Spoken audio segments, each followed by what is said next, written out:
Everybody, we are back. It is Tape to Live's favorite podcast, favorite channel, favorite is everything. We are back. You guys already know what to do. Hit the subscribe button, subscribe. Hit the like button if you don't. Hit the like button if you like it. Hit the like button if you don't like it. Leave a comment if you like it. Leave a comment if you don't like it. Also follow us on Twitter at @DMarkJohnInfo for me, at MHolder95 for Matt, and at Glen Rocking You for Glenn, and of course PandaSups.com. Discount code TDL for all your good protein products. So. We got a new head coach, and it is Pete Carroll. We also got a new GM. We haven't talked about the GM yet. That is John Spytek from the Bucks. We all got a little scared last night with Liam Cohen just going ghost and treating the Jaguars like a girlfriend he didn't want to talk to anymore. So. But now we're here with a new head coach, Pete Carroll. I did think that was like awful suspicious of like all that happens, and then all of a sudden like the report that Spytek signs the agreement was like literally at like 9:30 at night or something like that. It's like I feel like fans like or whatever were expected to overreact, but I feel like there might have been a little bit of Mark Davis like, hey, let's get that deadline in, let's get that let's have Inkmate paper a little earlier than we anticipated, just to make sure, just because of he's like us, he's been scarred over the last 15 years. He remembers Roger Saffold, that whole debacle. Yeah. Cliff Kingsbury last year. I mean, it was closer than Cliff Kingsbury seemed to ever have been, but yeah, it's a cumulative effect, of too many things going south. And I was like, just get him in the building. Like you hired yesterday, get him in the building or whatever. Like, what's the holdup? Yeah. So it was a little scary, but yeah.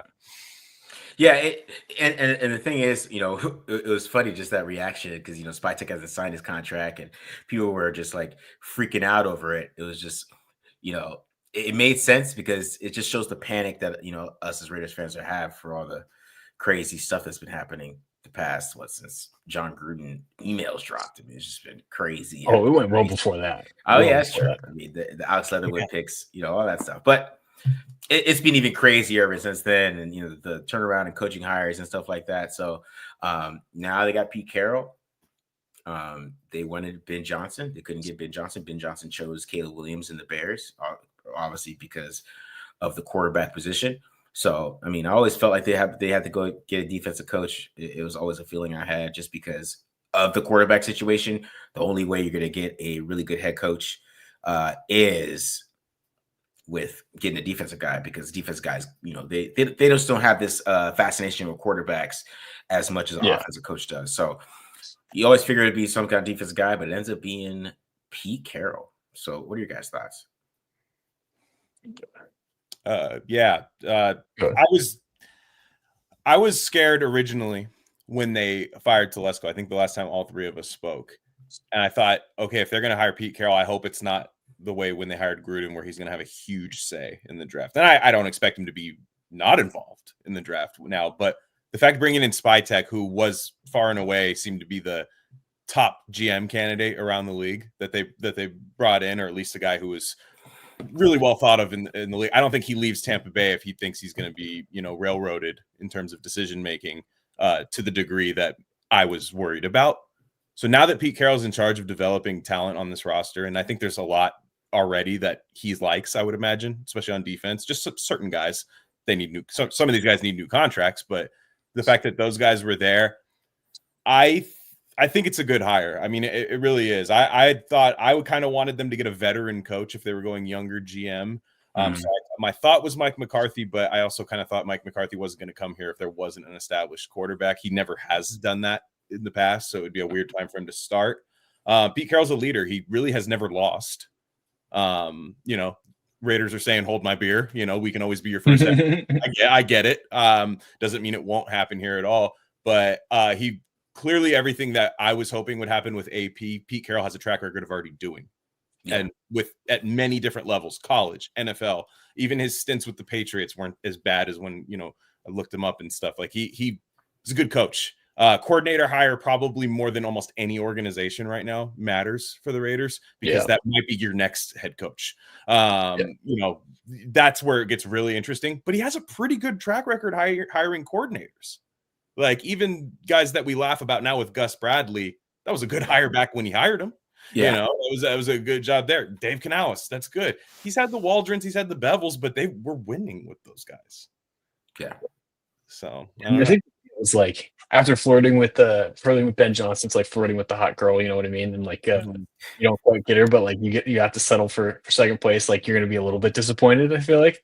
But I mean, at the end of the day, like of the people that they had interviewed and of the people that seemed to be interested in the job, which Marcus, like you said, wasn't many offensive coordinators or offensive minds at all. Like you think about Todd Monken, never even took an interview. I'm good.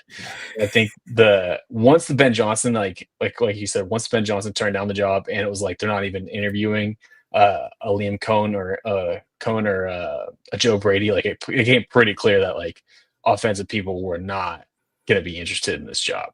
And of the people that were left, like I'm happier with the Pete Carroll over Steve Spagnuolo. Yes. Put it that way.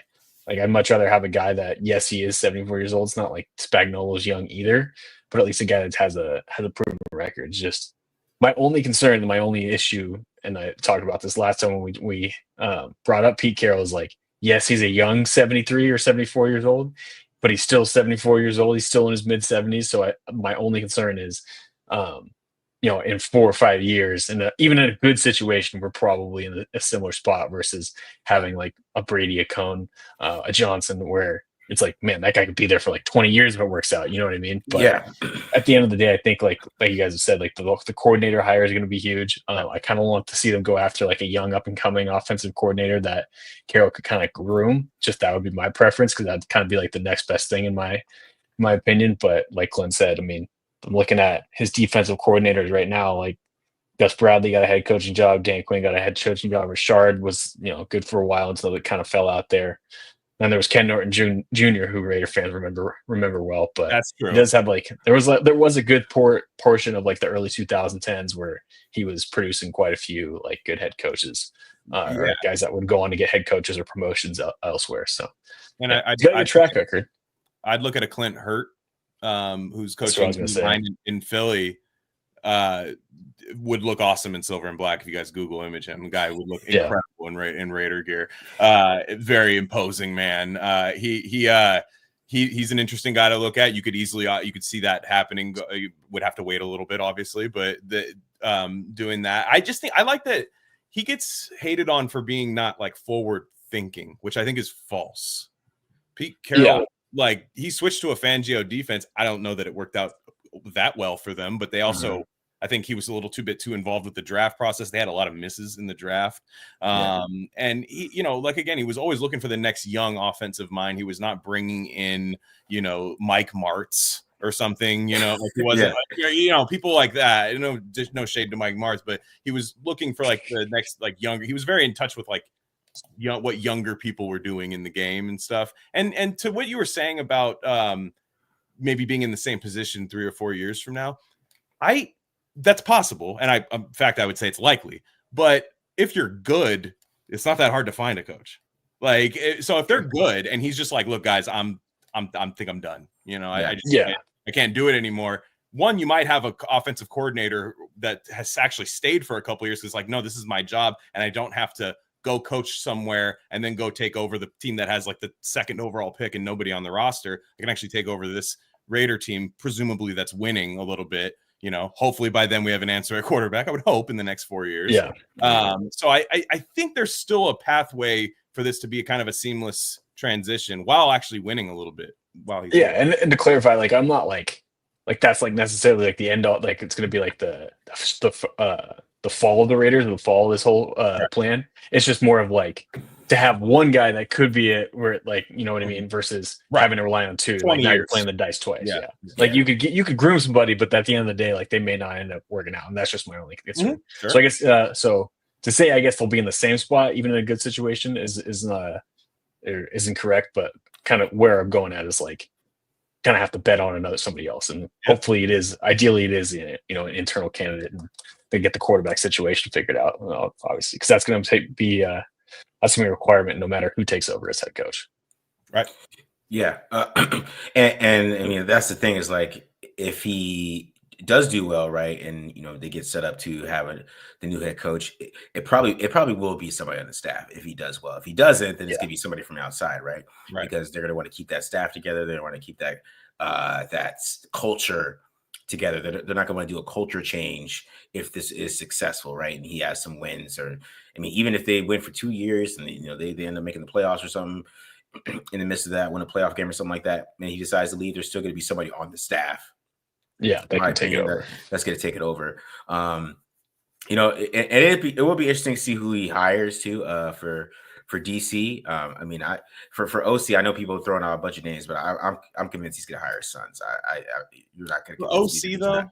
See, I would be very if that happens, I'd be very disappointed because I looked up his the son that you were talking about. I saw you posted on Twitter. Literally every job he's had has just been with Pete Carroll, except for last year with the Panthers, where I know the Panthers passing game got better towards the end of the year, and Bryce Young developed and whatnot, and he obviously gets some credit for that. But at the same time, the one job away from Daddy, he got fired from. Right. And also, I mean, does it have to be OC? He's passing game coordinator. Maybe there's still an upgrade that's OC. He was a wide receivers coach before. Maybe he'd bring him on as a wide receiver. But I'm just saying, I know Marcus brought up him as OC. There's one guy who plays. Yeah, he doesn't. I mean, that's not like that. You don't have to just say here you go. This is your thing. He could be on your offense, and maybe a year, 2 years from now, maybe we're at its position or something like that. But I have a feeling he'll be on the staff. If not the other son too. The other son's OC at Washington. You never know. Brendan Carroll, I believe, is at Washington. Now that might be the case. I right now, dude, I'm looking. I know he didn't have the best year, but a year ago you could have said this guy was unbelievable. Bobby Slowick got fired, and I'm gonna say the same thing. That's a really good job, a really good spot for him, because again, that could be your next head coach if he's good. I think the Texans had a horrible offseason on the offensive side of the ball. Defensive side of the ball was fantastic, but the offensive side of the ball, I think people are hating on him for Stroud regressing and stuff. Their O-line sucks. Stephon Diggs, you see what the Bills are without him. There's clearly some weird addition by subtraction and the other way around. I think Slowick would be a guy I would throw a reasonably big bag at and say, look, dude, you cook for a couple of years, you can establish continuity with the team and take over for this guy. He has a 3-year. Carroll has a 3-year contract with a 4th-year team option. So it's not bad. I mean, Glenn pretty much said that was exactly where I was going to go with that. Is if I'm anyone, I'm looking at if the timing of everything, it actually worked out where I got a little excited. I'm like, all right, well, if they can bring in Bobby Slowick. Bobby Slowick was someone who I brought up as a potential head coach option. You know what I mean? I felt like it was an overreaction to the Texans to fire him, and it was. It's weird the timing that they did it today. Almost a whole week after their season's over. Mm-hmm. It seems like they have someone else that's they maybe we're talking to that they just want to get, and that might have had something more to do with Slowick getting fired than necessarily what they actually thought of him. You know what I mean? Because again, a year ago at this time, he was getting head coach interviews. So if you can bring him in, he comes from that coaching tree that you want, the Kyle Shanahan, the Sean McVay tree, which obviously Slowick doesn't have a connection to Pete Carroll per se, but Pete Carroll, the last OC he hired was Shane Waldron, who also came from that coaching tree. So, he likes that. Obviously Waldron didn't work out, but right. Go after Slowick and get someone like that. And hopefully that's the guy that maybe in 4 years ends up being taken over. That would be the ideal situation for me. I get pretty excited about this staff if they were able to pull that off and bring in Slowick for the OC job. Yeah. Slowick's pretty good. I just think sometimes, schematically he can be a little iffy sometimes. So, I think he, with that offensive line, I don't know how much help he really gave CJ Stroud. And if you look at the totality of the offensive line, you still got Larry Tunsil, and it just felt like I don't know. I just feel like that they didn't have a lot of what I would say continuity there or something like that. Where it just felt like that, Stroud had a regression, and that's why they ended up firing everybody, because they didn't fire Slowick. They fired the offensive line coach, but they fired some other offensive coach. They basically got rid of the whole offensive staff. Yeah, and that's the thing. Is part of it. I'm seeing Darrell Bevel. And on top of it too, if you think about the Texans, they kind of have a history of moving on too quick. You know what I mean? They're of firing coaches pretty quickly after their turnarounds. I feel like they've done that a few times in the last few years, where they got rid of guys that it didn't make sense. I know wasn't great, but like remember David Culley, like he had what everyone was considering like the worst roster of all time. And I think that was when the Deshaun Watson stuff was going on when they were trying to trade him, and then all the scandal comes out and they couldn't.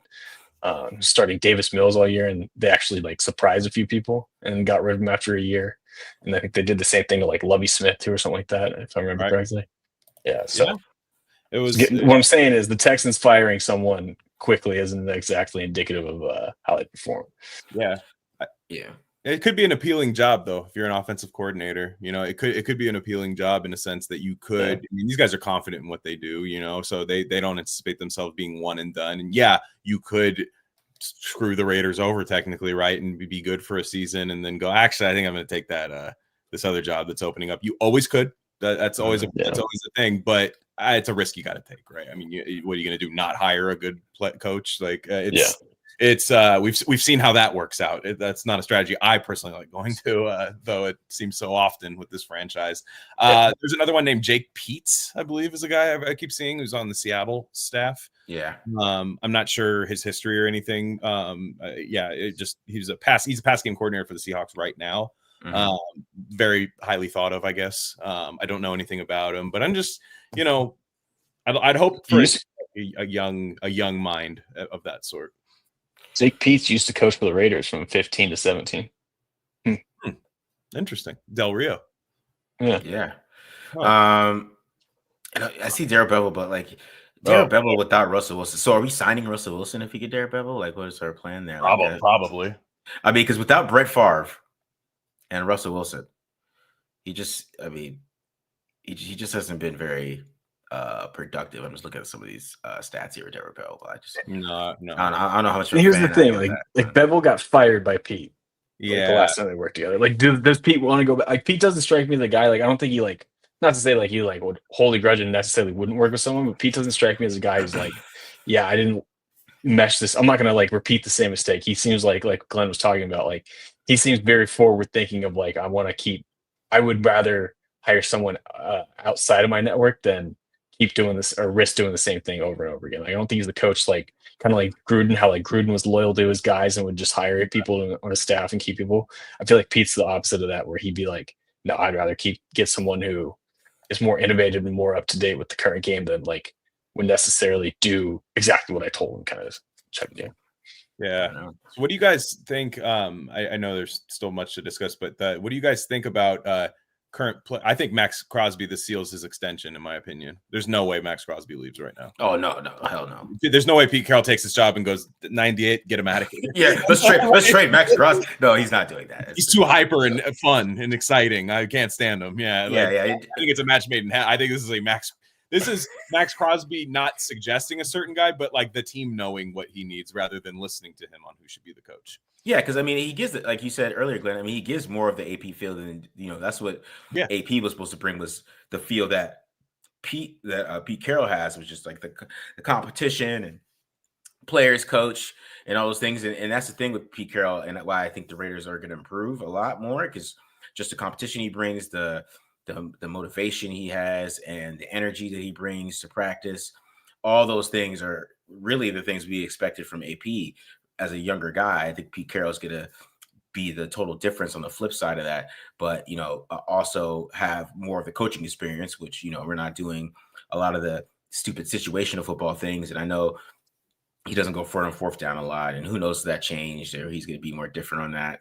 We don't know that. But that's the thing with Pete. I think players like that, like Max Crosby, I think Moray comes back for sure. I think Nate Hobbs will come back, which will decide how the defense is crafted, because I saw I think it was one of the Seahawks dude, the one that's not Matty Brown, the other guy he works with, said that he's really dependent on if he has a slot corner that he really likes.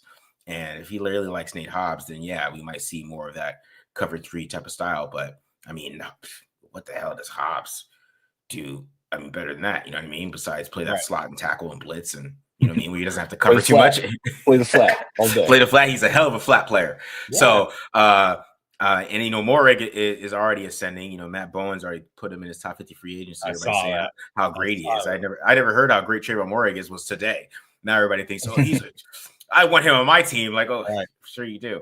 because they post that play against the Rams where he just blows up that run play. I was like, oh yeah, it looks like it's like a Hall of Fame highlight reel. You know what I mean? But it's just funny how that reaction. He's 25 years old. He's 25 years old. He had far and away his best season of his career last year. I mean, he pops off the screen at times, and I think he's a lot more physical than I ever thought he'd ever be coming out of college. I just honestly didn't see that. I thought he would be much more of a rangy kind of, back end guy. I mean, maybe I'm just wrong about that, but I expect him back. I expect Hobbs back. I mean, even like it's kind of, to me, Carroll, I don't imagine I think he knows this defense probably needs a little help, outside linebacker, stuff like that. But for the most part, I can imagine there's a lot of stuff to like on this team. And what I like too is, look, we watched Jalen Carter destroy the Rams the other day, and everybody starts talking about Tyree Wilson. Mm-hmm. If it doesn't work with Pete Carroll, with Tyree Wilson, it's never going to work. No. Then I'm confident in saying we messed up. See you later. But I don't know how he fits schematically in that, but just the player itself, if he can't develop under there, and it might still be Patrick Graham as a defensive coordinator. Yeah. So, I mean, that's the other thing is like they might not really be changing much. No. Yeah, because I mean, people are saying that he does like Patrick Graham, and so that could be a possibility. He keeps Patrick Graham too as well, so that is a possibility. Of course, the big thing is at quarterback. Let's get some of these questions because there's a lot of them. So, do we still have Champ Kelly helping as our GM assistant? I think so, right?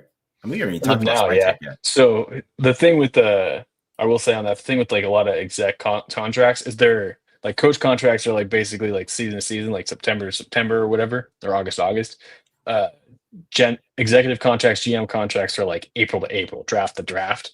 So like if you remember when Mike Mayock took over, like they kept the entire scouting staff and then fired them all after the draft. Like that, like if you remember, like they didn't have like the only people who could see the draft board were like Gruden and Mayock because they were worried about leaks and they all knew they were going to get fired. So I would imagine Champ Kelly's going to stick with the team or stick with the club till at least the draft is over, and then it'll kind of be up for what they want to do or whatever Spytek wants to do. I don't know if he has a guy. I'm not that deep into the front office thing, so I guess these next 3 months or so will be like Champ Kelly's tryout to see if he can stick around. But I think he could. I think he definitely could. It seems like the organization as a whole seems to think pretty highly of him because he survived 2 regimes already. Yeah. My big question is Deuce Gruden. It's Deuce Gruden. Do we get Deuce Gruden? Does Deuce Gruden make it again? He's a staple, man. He's a staple. Deuce Gruden's more battle tested than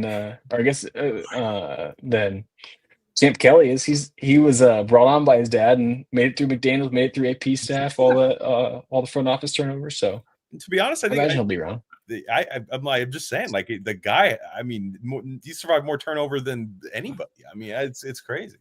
I'm gonna get to this quarterback question in a second because that's a topic that we should all talk about in more in depth here. Do you believe Patrick Graham is staying? I mean, where did you go? I don't know. I don't know. Nowhere now. He interviewed everywhere. He might have interviewed at my job the other day. I swear I interviewed everywhere. Like the Bengals, all these other, was it the 2 with the Jaguars? The Jaguars. He was like on the way when the Liam Cohen fiasco was happening. Well, he was about to interview again, and they're like, kind of got screwed by the Jags, basically, from what it sounds like. It sounds like. What a weird that was so Raidered out. That's why I thought we'd be roped in somehow. I'm like, oh, this is 2 Raiders. I feel like we're going to be involved with Spytek. No, where's he going to go though? Like truly, like, and I'm not saying you have to hire him because he has nowhere to go. I just mean I'm kind of 50-50 to be honest. I feel like last year I was like, I know he had some injuries, and we're going to be Wilkins back. That's I keep forgetting we get Wilkins back next year and stuff and all that, but. I'm kind of 50-50 on it, but also not that mad if they do, especially if they re-sign some guys and, it could be a nice transition with better head personnel at least. Mm-hmm. You're right, man. I keep forgetting we have Christian Wilkins on this team. Yes. It could be a good defensive line next year as is. Yeah. It could be what we were hoping it was going to be at the beginning of this season. Yeah, man. I forgot about that, man. I forgot about that shit. Mm-hmm. What else? My question is OC questions. Kind of what does he do with the run game? I feel like that's to decide who's OC. Well, I mean, he likes to run the ball. I mean, he He drafted does. Kenneth Walker, and then like the next year he drafted Zach Charbonneau. So, Mhm. yeah. I would. I've always thought too. Like I think we're gonna get a mixture of a veteran, and I the more I look at this draft, I want to leave it with 2 running backs out of this draft. I'd take one a little bit earlier. Early for me is second round, but I know some people are like they want Genty. I can't quite go there yet, but I would say like second round in day 3. Like I want to leave with 2 running backs out of this class because it's a damn good class. And then to me, then your other one, I don't really. McCormick has had a okay showing, I guess, last year. I don't necessarily think I have to save him a spot on this team if I find 3 things I like more than him. And one of them would be like in Atlanta, Tyler Algier or something. Like, what do you guys want for Tyler Algier or something? Like, I feel like that fits a Pete Carroll style team with a guy from the draft. And the O-line's young. They might add some depth there. Hopefully they keep that intact. And, I think they'll be able to run the ball. I think we had the worst running back room last year in all of football. Yeah. I mean, they're gonna draft a running back. I mean, people got mad at me because somebody asked me about what they're gonna do at quarterback, and I was like, Ashton Jetley, Jalen Rowe, but people get mad. Like, who's mad about that though? Like, people are like, oh, who's running back 1 and shit like that. That stupid stuff, but. I don't know. To be honest, you talk shit until they're running all over everybody. Yeah, no. And then Ashton Jetley has like a 1,900 yards as a rookie, and they're just like that's the power of a guy like Pete Carroll is like a flyer on Jalen Milroe. I don't know if I can go 6 overall yet, but like a flyer on Jalen Milroe sounds kind of fun under Pete Carroll. Like whereas Steve Spagnuolo, I don't know if I'm like, oh, sick. Let's get him in here to the, but I just feel like, Jalen Milroe is going to rise up because anybody who knows anything about Alabama, they think he's like the nicest and coolest guy in the world and really smart and stuff. He's going to interview well. But, if he's there in round 2 or trade up into round 1, I think that's where he's going to end up going. And I don't mind doing that. So that's part of the run game too, because you guys just broke him down. I mean, the run game, he is nice. Yeah, it'd be fun. Yeah, it'll be interesting. Will Howard dropped out of the Senior Bowl, which I thought they're saying it's because of he didn't have time to get ready. But I still think that was just he won the Natty, dude. He's gonna rise up the boards. It just I'm like, what? I know that, but it's like a week, man. It's not like it's a, and it's like this is your chance to show your. What is he? He might have already got some news about how he's valued.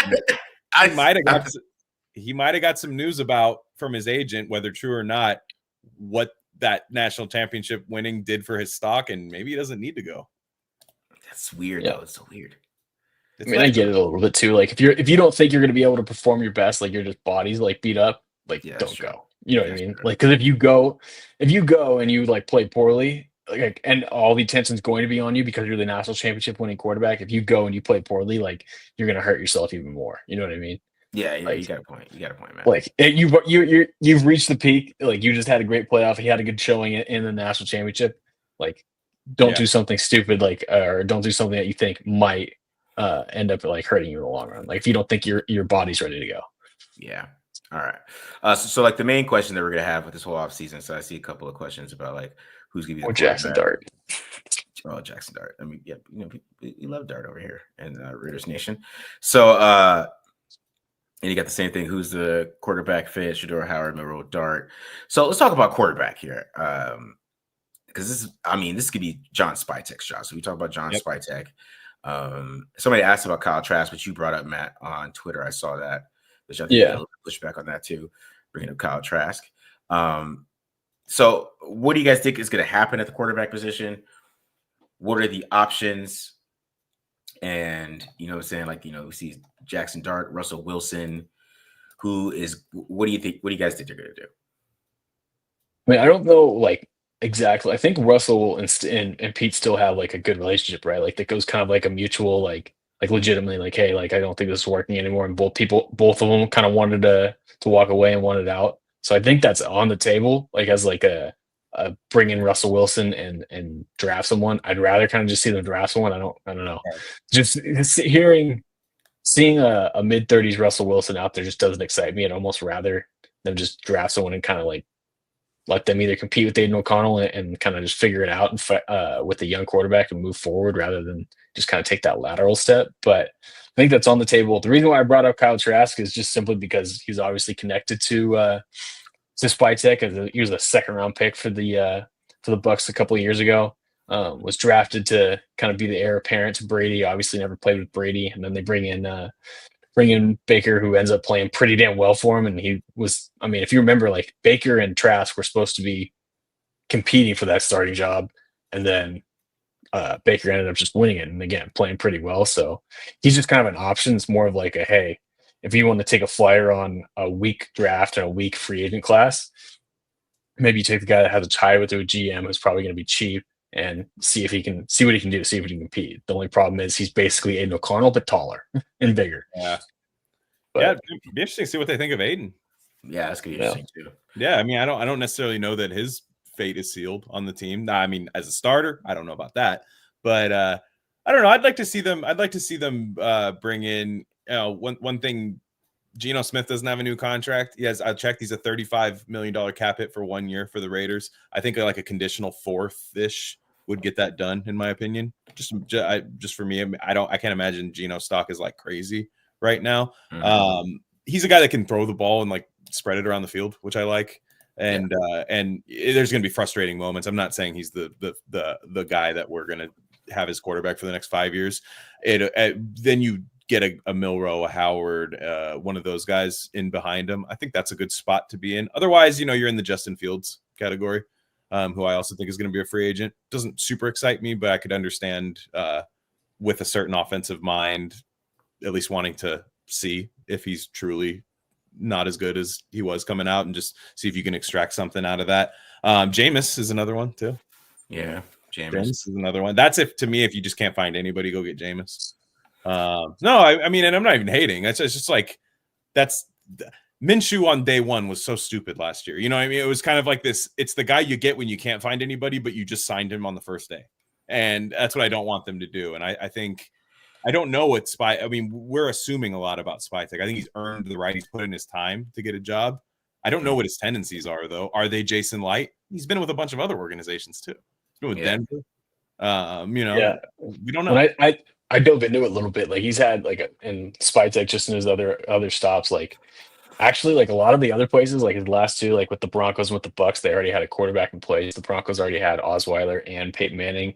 And the Bucks already had Jameis there when he took over, and then obviously lured Brady over there. But he's actually had a lot more success with free agents than he has with drafting guys. So that was the other reason why I pointed to Kyle Trask of like, here, here's a guy that he drafted in the past and could be an under the radar free agent signing. So Aaron Rodgers. Oh, somebody told me that, and I was like, I'm telling you, you can't rule it out. You can't rule it out right now. So is Devontae coming back too?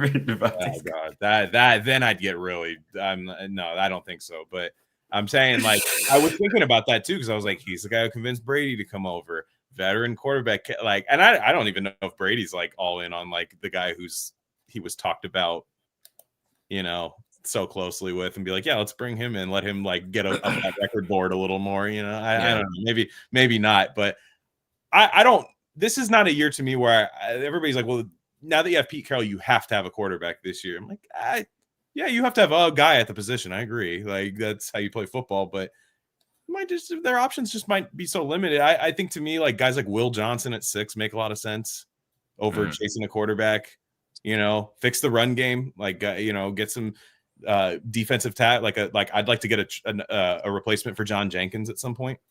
In this draft, those are things that I really think that can be solved and stuff. I don't want them to do anything like drastic at quarterback, though. I just kick the tires on a guy. We look at guys who have been succeeding over the last couple of years. It's been guys who are going to other organizations after being highly touted and getting fresh starts. Baker Mayfield, Sam Darnold, guys like that are actually kind of outperforming some of the rookies at times. And nobody likes when I say it, but Daniel Jones doesn't have a job next year. Oh, dang. I'm telling you, man. Like, I'm saying, what does it cost? What does it cost to bring in Daniel Jones? I just can't do Daniel Jones because Daniel Jones is the ultimate bonehead quarterback. Where he is. He'll suck me in for like a a little bit, right? Like I'm like, Pause. oh man, maybe pause. Sorry about that, but maybe he's gonna come in. he'll get me like really engaged and like, man, maybe he's good because his Browns film this year was really damn good. Like if you go watch his game against the Browns, I was like, wow, this is, and then he got like cut like 3 weeks later. So he just will do something that would just make me want to tear my hair out. Like after a great drive down to the 10, and then he's like under pressure. For some reason, he'll just throw the ball up in the sky for some reason. Like it was just that's Daniel Jones. I just don't want to deal with that stress. It is true, but if we're talking about bringing in Jameis, it's gonna be like once we get down to that tier of quarterbacks, I don't mind.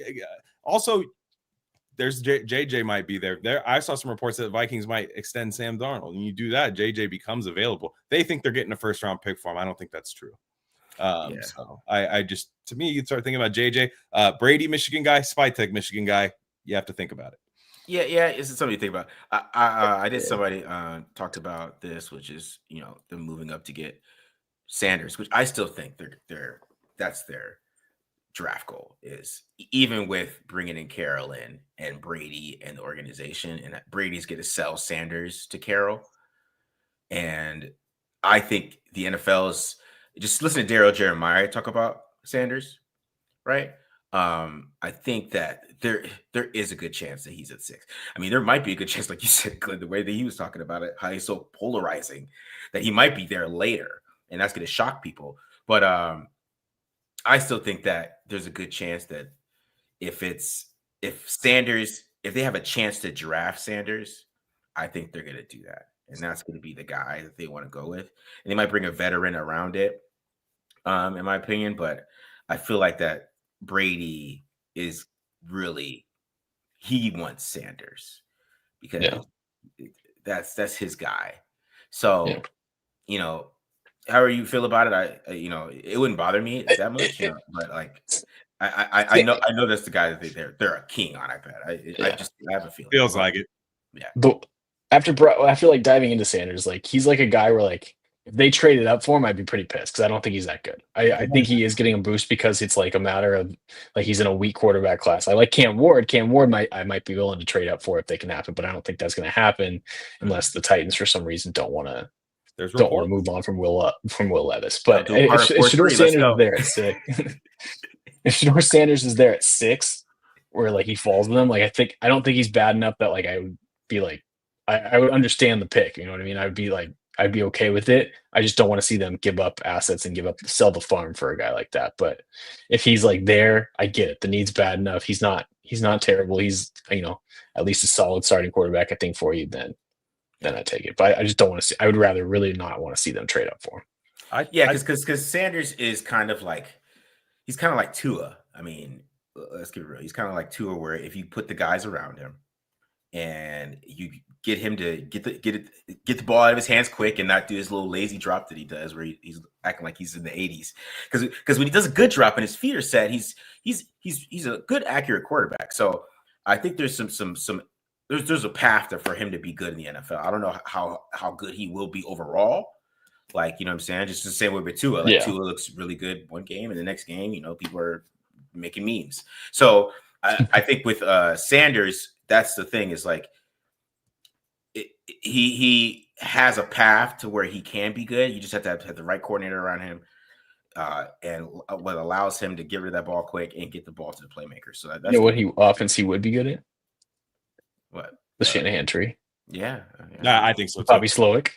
No, that's going to be a huge factor in, obviously we keep this broken record, but whoever the offensive coordinator hire, if you bring in that style of offense, Sanders at 6 makes sense. I again, trading up. I mean, look at the Texans. Nobody faults them they didn't trade up for Stroud, but they traded up. They did a kind of a thing to get 2 blue chip players, basically, in Stroud and Anderson. And they don't have now this year. You're starting to see them struggle from not having some picks, and things like that. And with Sanders, you keep talking about the supporting cast, but if you give up the picks, you don't have the supporting cast. Yeah, like he has to fall to you, in a like what does Sanders do that's better than Will Howard? Like take care of the football. Okay. Yeah, decision making, take care of this football. Okay. So there's one thing at least, because I when I watch them, it's kind of like, all right, Will Howard's bigger and stronger. Like Will Howard's career turnover worthy play rate on PFF, like through his like it's 5%. Even Wow. so he has a little bit. That's the thing with you might draft Will Howard. He's big, but he also might throw 20 interceptions. So you have to like kind of craft that. Sanders is just safe as hell. Like I know what Sanders is going to be in the NFL. He's going to be like a Tua. He's going to be a point guard. He's going to give her the ball quick. He's not going to throw a lot of picks. He's kind of conservative. Like he's not going to really throw into tight windows. He's not going to be that crazy guy. If you put a good defense around him and you get him some weapons and he could just get the ball out of his hands to Brock Bowers, you can have some success. Now, if you want him to like go out there and like elevate everybody, I think that's what it gets. That's why, like in the top 10, I want a guy who I feel like that is going to be like Josh Allen. Right. If I'm picking top 10, I want a Josh Allen. I'm not going he doesn't even have to be 6'5", 250 like Josh Allen, but I want him to have that type of element to him where like, okay, we get the ball in his hands, let's go, right? I think Sanders is more like he's going to need a run game in the NFL. He's going to need to be able to have a system where a guy's like point here and he throws it there. It's gonna be one of those things with him. But there is a path for him to be good, and that's the thing with him. And the thing is, if you take him at 6, he's gonna be mad. Man, you know what? To be even crazier, if you took him at 36, then he'd be pissed. And then he would. People say he's not going to be there. I'll give you that. I think he could slide to late first. I do. If these other quarterbacks have just as good of a pre-draft process like Dart, if the league likes Dart, I don't know if they do, but if the league likes Dart, I'm not a huge fan. I mean, Todd McShay had, I thought Raiders fans were just the ones who were crazy, but Todd McShay was talking about he might be QB3, and I just don't. I don't either. And that's why I'm kind of like, even in the top 10 at all, I'm like, Ward, you could talk me into because of the arm, right? Like yeah, absolutely. You go get Cam Ward. Even him, I'm not like insanely over the moon about. It just might not be the year to take a quarterback early, and it sucks because that's what we're in the position to be doing. But it doesn't. It sounds like a bad idea to me when you have like if you have a chance to have Will Johnson, right, who clearly is going to fit, Michigan guy and a Pete Carroll archetype quarterback. You have that available to you, and then you have even other guys like if Carter somehow falls to you, or any of these people that have a path to be like much better players, regardless of position, than a Sanders. It's really hard for me to talk myself into that, and I don't even hate. I sound like I hate the guy by saying I think he's a second round pick, but deep down, man, I think everyone knows that's really kind of where he's at. Yeah, because that's why he's so polarizing. Because Dan Jeremiah, I mean, he kind of said what I've been saying is that he's good at things, but he's not great at anything. Yeah. So that's the dynamic with him. But because I mean, I think the Raiders are gonna go after quarterback. Sam Darnold is there. I mean, they could do Sam Darnold too.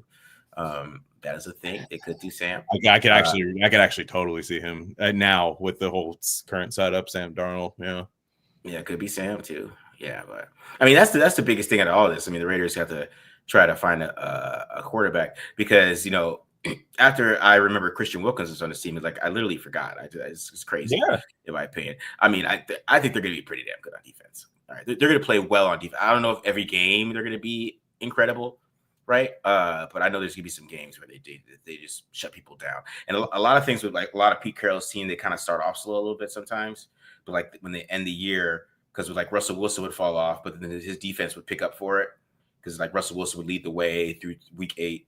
And then from week 8 to week 17 or whatever, the defense would lead the way while Russell Wilson, the league started catching up to him just like they always do. So I think that the defense is going to be better, just coached and just played well, just overall better, in my opinion. You're not going to see the stupid mistakes, and all that stuff, but it's going to be interesting though. But yeah. I don't know. If they go Jackson Dart, I would be a little disappointed. I know some dude in the comments was mad at me because I said that he's late with the football, but I mean, it is what it is, man. I don't know. He's late with football. That is a fact. and that's what I mean. I kind of just it's not that good of a class this year, and I don't want to be the one that it's like buying a house at the wrong time. I feel like it's just you don't want to play the market. Like it's just it's okay. I thought last year they made the best of a situation that honestly was a good quarterback class. They made the best and drafted Brock Bowers. And if I'm John Spytek, do I really want my first pick to be Shedeur Sanders? That's yeah. And it might not be his choice. I get it. It might not be his choice. But then again, why'd you bring him over then? See, because that's the thing. What I would say when you look at the last draft when they had to get a quarterback, right? They were going to draft Anthony Richardson.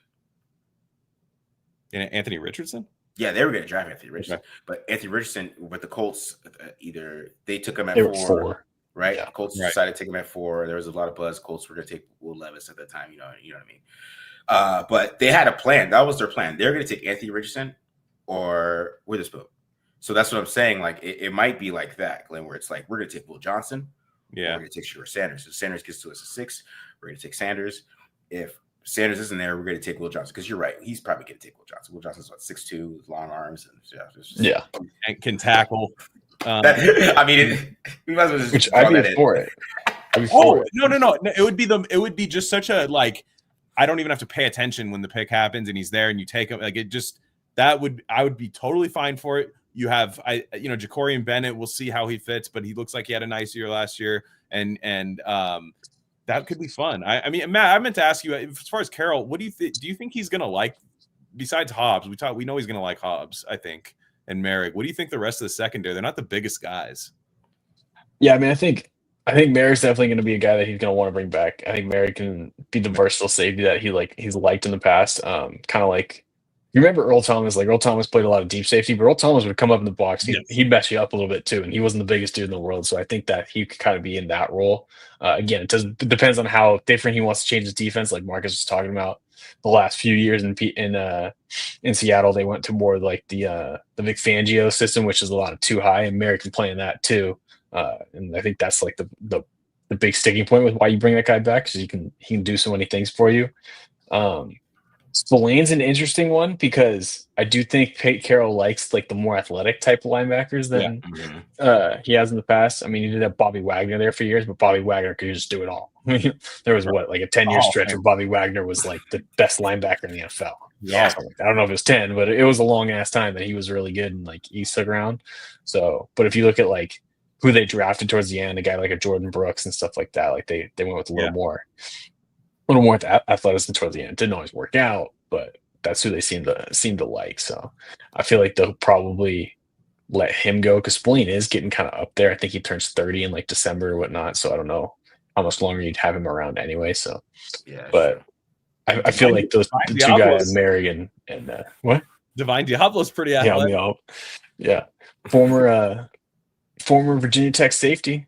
He kind of reminds you of Cam Chancellor. Yeah, he feels like a Pete Carroll guy, dude. Honestly, I'd be very disappointed if Divine Diablo is back on the team. Me too, man. I know. I've never liked. I've never been a fan of him. I thought I had him as my surprise cut before the year. I couldn't stand him. But no, I just was wondering, as far as the corner, because that's like I think the D line is like pretty solid. I would, you can always add, and I think they need, a John Jenkins. Yeah, I mean he's a free agent to begin with, but they're gonna even then, even if you re-signed him for a year, it'd be nice to add a true kind of nose big guy, Kenneth Grant, a guy like that, like or somebody or Puna Ford, who's a free agent. Is he a free agent? Oh yeah. Oh, there you go. Okay. I'd rather the guy kind of like. Did he draft Puna Ford? He drafted. He did. No, he did. You're right. Yeah, with the Seahawks. Yeah. Good call, dude. Yeah, absolutely. Yeah, I'd like to see them go after and fill that role. Would be like Alfred Collins from Texas. Yeah, which would be a huge fuck you to Jim Harbaugh. Sorry, my bad. Because that's worth discussing though. Jim Harbaugh. I want to talk about that last. So that's what. Go ahead with you say that because then we get these questions. I would talk about the Jim Harbaugh versus. I was gonna say like a guy like Alfred Collins in the draft. I think could fill that like John Jenkins type role. He's not. I don't think he's quite as thick, but like he's not like fat either. Where like you could put a little bit of weight on him, like and. I think his best role in the NFL is as that like gap filler in the middle that could take that over. So that'd be the guy I'd like to target maybe in the second or third round. Yeah. All right. Let's get some other questions. What about D-line coach Leonard for DC? I mean, I wouldn't be bad. He's definitely an impressive what he's done. I think he was the most impressive coach on the Raiders staff last year, in my opinion. Like just for what he had to do, losing Wilkins, and bringing in Chase on, who I think has a good shot of staying, by the way, too. Salah has not signed with the Niners yet. Why not see I if he's mean, interested? he's gonna sign with the Niners. Yeah, I think so. Well, hey, but why not try to have him pull a Liam Cohen? That seems to be the thing with coaches. Because So, Liam Cohen did it for Liam Cohen got a promotion. He'd be doing the same job. I think he's gonna go back to where he ascended. But he The could one get- I'd be looking for from San Francisco is maybe Brandon Staley as a defensive coordinator, which I know that might the head coach reason didn't work out as a head coach, but he was a damn good defensive coach, and he runs that Fangio type of style. So and Brian Greasy on the offensive side too. I was talking about him. He's quarterbacks coach there, and obviously isn't going to be calling plays in San Francisco anytime soon. Yeah. Another one I think about for bringing in this game, especially if you're going to do a Shedeur Sanders thing. If Shedeur is the guy, I'd like to see him and Brian Greasy. Okay. Who's your favorite OC candidate? Slowick. Yeah, I feel like I made that pretty clear. Slowick, but I'll say Greasy to just differ. Yeah. I don't know, man. Just not Darrell Bevel. No. To Sean Reed is saying that, and I'm not trying to hate on the Raiders beat writers, but they had a rough week, so we'll let them sit for a little bit. Who's your favorite OC candidate? Just not Darrell Bevel. Yeah. I just like there. I've like just. Yeah, he fired him after his most emotionally traumatic loss ever. Like one of the most biggest heartbreaks ever. A guy should have 2 Lombardis. Oh yeah, you know what I mean. Oh yeah, I don't know. I'm just not a fan of Darrell Bevel because he hasn't been good without like Russell Wilson, right? Or which that might be Favre. Point. That might be the stuff. Hey, guess what? Guess who we can have? Is Russell Wilson in Vegas. Oh yeah, that's the problem. Then you know Russ is the quarterback if Bevel is yeah. Yeah, so I did see Geno Smith is out here having cryptic Instagram posts. Or is this old? This might be old. But, Geno is an interesting cat, dude. He's on like Dr. Sebi stuff, dude. I like him. No, he's true. Yeah, he like shares stuff like that. But I'm telling you, the Geno thing's interesting because people keep saying Seattle's not trading him. This is last year of his contract. Is he getting an extension? Because I haven't heard any Geno Smith extension talks at all. No, Seattle's in cap hell right now too, so they might be having a little bit of a fire sale this offseason. You could also look at DK Metcalf; he could become available. I mean, there was that iconic picture that was circulating today of Pete Carroll with his shirt off and when he met DK for the first time. That's a good point, and I wouldn't hate that. The Raiders, if you don't want to use the 6th overall pick on a McMillan, they're not the same player, but it's a big guy to throw to. Similar, You that's not a bad idea. What about Kubiak? Sorry, I got Kubiak. Kubiak's not bad. What did he? Maybe. What was New Orleans? I mean, he was the OC for New Orleans, right? This year. He's been the OC a couple spots and whatnot, but I mean, he's had like decent decent offenses in the past. I mean, the Saints in the first 2 games of the year they were unstoppable, and then obviously the wheels fell off the wagon. But yeah, teams got tape on them, and then it just fell off. Yeah, basically that's what happened. The Lions passing game coordinator, he's probably getting. I mean, they just lost Ben Johnson, and they lost Antoine Randall, so they're probably going to hire that guy that bad. Yeah, he's probably getting Detroit might want Bobby Slowick. They might want to make a big outside hire. Maybe. Yeah, so there's dominoes that are going to fall, and the thing about Pete Carroll too. We've already said in the past that he doesn't necessarily go to the well and bring his old guys back, but he might have just taken the last year knowing he was coming back, right? Like and saying. Maybe he does have some people already on paper just going like it's not what I'm saying is it's not a Joe Brady right now who has a game on Sunday. Pete Carroll's been chilling the last year, and so he might have some guys already ready. I'm surprised we're not hearing more about it right now, to be honest. So all right, Marcus, do you think you did enough to sway people off liking Jackson Dart? No, I don't think so. I did not. Yeah, that's not good. My buddy Ryan down there is saying he's a big Minnesota Vikings fan. He said you guys can't have Josh McCown. He said it's war if you guys take Josh McCown. I didn't know Josh McCown was that hot of a name right now. What is he the coach of the Vikings right now? Or what? He's the QB coach of the Vikings. Oh, okay. Wasn't he the one that lied to CJ Stroud? He was like, I'll see you in Charlotte or whatever. Yeah.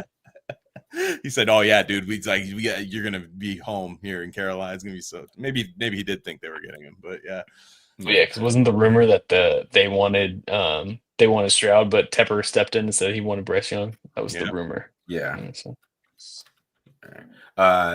He's. Have you guys looked at Seth Hannigan? Is that the dude from Canada? I've I never think heard so. Yeah, I never heard of him. I saw what's his name? Oh, Thor Nystrom. He was tweeting out the dude has cannon. Steph Hannigan. Yeah, I think that's the dude from. We'll see him at the Senior Bowl. Yeah. the Maple Rifle. That is an awesome nickname. I'm all for it now. Thank you, Just Matt. the nickname alone. The Maple Rifle. The Maple Rifle. That's awesome. Oh man, no, Oh yeah. no, Seth Hannigan's from Memphis. I don't know anything about him. Is he? Oh, Yeah. damn. Wow. He's not a Maple. He's not Maple.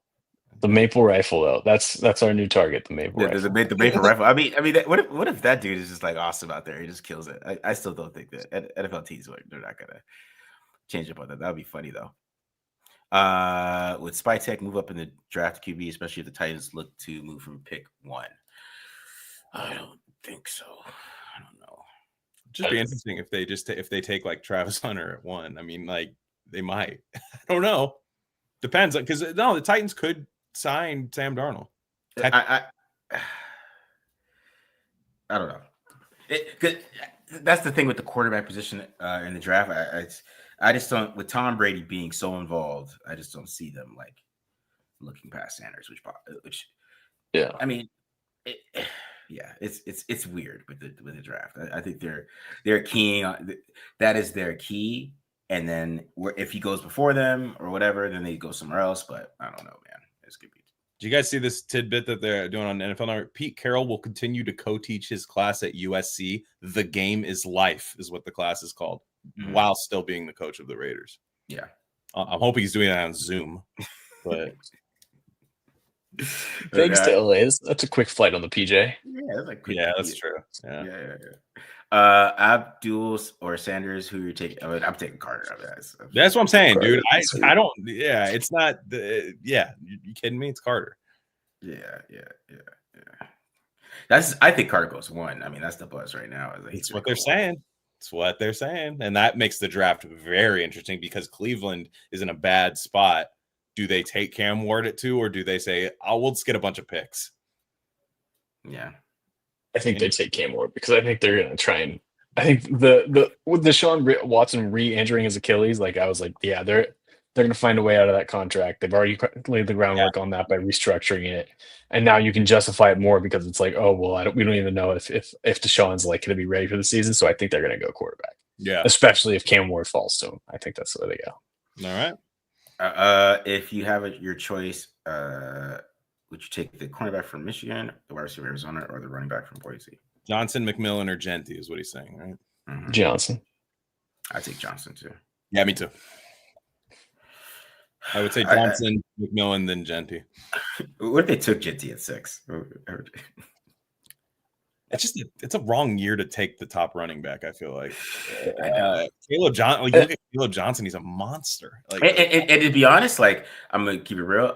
I want to go through all these running backs because am I 100% convinced that he is running back 1? I think it's kind of like he's been crowned that, and I know because he is 5'8", right? He's not like 5'9". He's not like he's a small guy, right?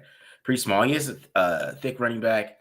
I don't know. I mean, is the guy from Iowa better than him? You know what I'm saying? Like, I like him. My thing is 750 career carries in 3 years. Like we know, like part of the issue with taking running backs that high is their shelf life is not very long, and that dude he led the country in carries and carries last year. Like how long is he like really the long term solution that you want at 6? We're talking not even talking a first round pick. We're talking top 10, damn near top 5. Like is he that much of a game changer with that you can just ignore like your other needs? Like that's the thing. Like I know the Raiders offensive line is in decent shape, but like it's not perfect right now where he can necessarily step in and have success right away. And on top of it, like you could really use a number 1 corner. You could really use a long-term solution at wide receiver to pair with Brock Bowers, which would be really nice for your quarterback if you're not going quarterback. So that's where I'm kind of sitting there of like, if it's down to like those 3, I'm going to prioritize someone who is going to play the more premium position because you need either one of those spots. Yeah, I agree. I agree 100%. Like I just, they're again, it's not a first round pick, it's a top 10 pick. That's what you need to like to say about it. If we're picking at 22, like to me, a team like the Bengals or the Vikings can take Genthy and everyone will be like, yeah, I get it. yeah, They can do that.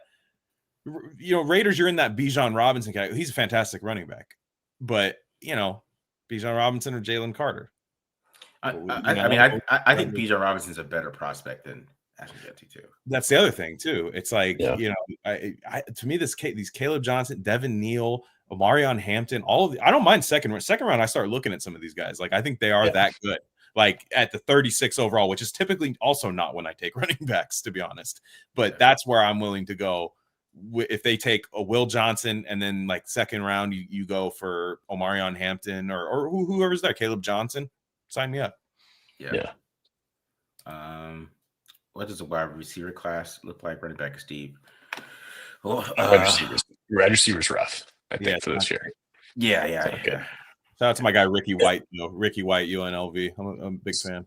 Yeah, I don't know about wide receiver this year. I mean, Xavier Restrepo in the third, in the fourth. That's kind of not what they need, though. They need size at the position. That's kind of the problem. Is the guys that I like, Luther Burden. These guys are not very big. Not saying they couldn't contribute on this team, but now if they traded for a DK Metcalf, that takes away a little bit of a pressing need at the outside receiver. But for me, it's like the Jaden Higgins.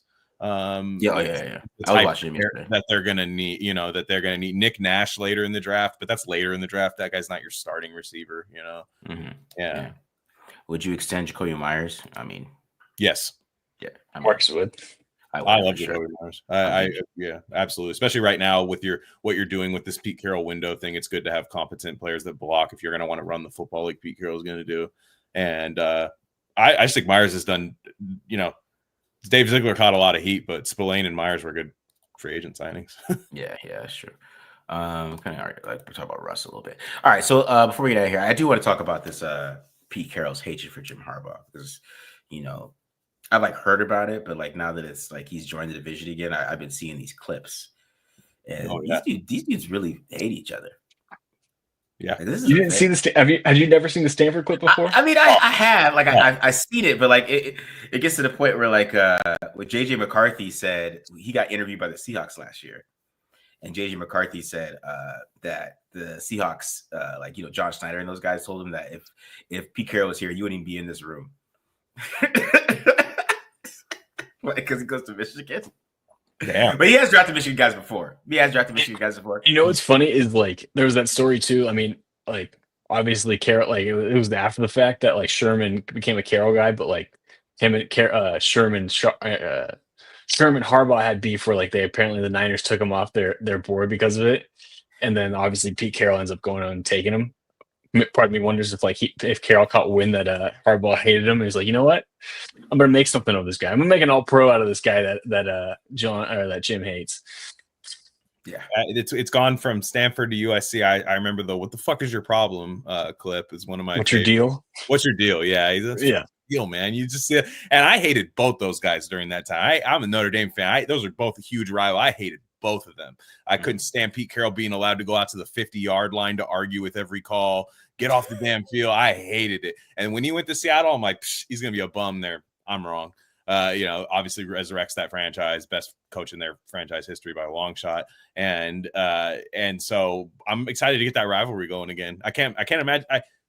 Man, he might have wanted another crack at it. So I'm going to beat this day. This guy got hyped up all year. He had to sit at home and watch Harbaugh Fest, in the media all year, man, the Harbaugh puff pieces. And he was like, man, there's a bum, dude. It's just super interesting. He's super interested in the Raiders job, and then of course he gets to play Jim Harbaugh 2 times a year. And then because it was rumored that Harbaugh he went to the Niners because he was the Seahawks. Mm-hmm. Well, this is real beef here, man. I didn't know it was this deep that these guys are like where Jim Harbaugh went to the Niners so he could play Pete twice, and now Pete Carroll takes the Raiders job. This is I like this because I hate the Chargers so much. Yeah, the Chargers more than the Chiefs and the Broncos. I just Sunday Night Football fans. Yeah, I sent this to I sent this to Marcus earlier in the day. Like, so when he brought up, I saw his tweet about Pete Carroll's son. So I looked him up on Wikipedia. Pete Carroll's son coming out of high school was like apparently like a 3-star recruit or whatever, but only had an offer from UC San Diego. And that was when Jim Harbaugh was coaching them. And so Pete Carroll's son decided to go coach instead and didn't play college football. So it like runs so deep, like the sliding, like he just skirted playing for Jim Harbaugh to just go coach instead. Just gave up his college career because his only option was to go play for Harbaugh. That's awesome. that's Even before the Stanford USC days, that's awesome. Vinny did say that Pete made it clear in the interview that he really wanted this job. Makes sense. You have to wonder too. There were some big Saints Seahawks games back then. You know, the Beastquake. Yeah. Right. That's against Sean Payton. Oh yeah. I'm not saying they hate each other, but like they've played some big games against each other. Yeah. You know, yeah. That was like a wild card weekend when Seattle was like 500 winning the division and below 500. They were below 500 that year. Yeah, exactly. Yeah. Or wait, was he the coach for that? He might not have been the coach for that actually. For the Beastquake, the Marshawn Lynch run. He was. Okay, yeah. So he was there, yeah, for that. And then Andy Reid, and I don't, maybe they don't, but Seattle and Philly, I'm sure played some. But the guys all have history with them, and I think it's good. I think it's everybody's making jokes about geriatrics, but these guys are all good coaches, Yeah. I just thought it was funny. The JJ McCarthy story is funny. Like that is crazy. but that's what I'm saying. But the opposite of that is he would take Will Johnson just so Jim can't let him hear that Jim Harbaugh likes Jim Johnson at the combine or something. Yeah, we're thinking he might not run that fast, so he might fall to us outside the top 10, and we can trade up for him or something. He decides to just take him just because. Yeah, I don't know. What if he trade for JJ and beat Jim Harbaugh with him? That'd be crazy. Starting to make some connections here, some narratives, some plot. I like this though. I kind of like that. I don't like Chargers at all. I really don't. So Al Davis would love it. Al Davis would be loving this right now, dude. Like he would just. I don't know that he would hire Pete Carroll himself, but he would love the rivalry. The Raiders just inserting themselves into these rivalries, this way. Yeah.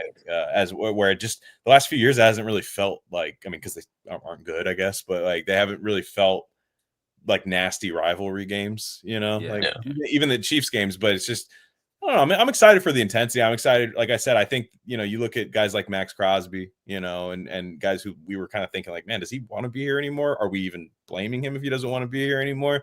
And then I have a feeling he's pretty happy right now. Like I think he's going to be making $30 million a year pretty soon. Yeah. It's just the rivalry is crazy because there's one more clip that I saw. I just want to talk about this one more clip where like they drafted some Michigan players and John Schneider was talking up like how Jim Harbaugh has been getting those players up, and like Pete Carroll gave him like a weird look. Like they fucking hate each other, man. It's like I can't wait for this. Honestly, it's over 20 years of this. Fucking hate each other. I love it. Yeah. I'm gonna love every second of this. All right, yeah. All right, guys. We're out of here. Hope you guys enjoyed this episode. Of course, we're gonna be the Senior Bowl next week, so we're doing some stuff over there at the Senior Bowl. Yeah. We're out of here, guys. So I hope you guys enjoyed this. Subscribe. I'm out of here. Peace.